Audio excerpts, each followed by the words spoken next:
তুরস্কের পররাষ্ট্রমন্ত্রী হাকান ফিদান মঙ্গলবার ফিলিস্তিন রাষ্ট্রের স্বীকৃতি ও গাজায় চলমান মানবিক সংকট নিয়ে সৌদি আরব এবং ওমানের পররাষ্ট্রমন্ত্রীদের সঙ্গে পৃথক ফোনালাপ করেছেন। কূটনৈতিক সূত্র জানায়, হাকান ফিদান ও সৌদি পররাষ্ট্রমন্ত্রী প্রিন্স ফয়সাল বিন ফারহান ফিলিস্তিনের স্বীকৃতির বিষয়ে আগামী ২২ সেপ্টেম্বর নিউ ইয়র্কে অনুষ্ঠিতব্য বৈঠকের প্রস্তুতি আলোচনা করেন। এ সময় তারা গাজায় মানবিক সহায়তা পৌঁছানোর প্রচেষ্টা মূল্যায়ন করেন।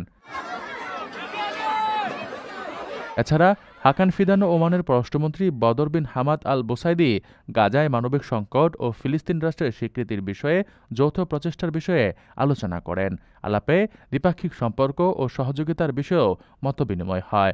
দুই ফোনালাপই কূটনৈতিক সম্পর্ক ও মধ্যপ্রাচ্যে স্থিতিশীলতা বজায় রাখার ক্ষেত্রে তুরস্কের সক্রিয় ভূমিকা প্রতিফলিত করেছে। লক্ষাধিক টাকা বেতনে কর্মী নিচ্ছে জাপান। যেতে আগ্রহীরা যোগাযোগ করুন স্ক্রিনে দেয়া নাম্বারে।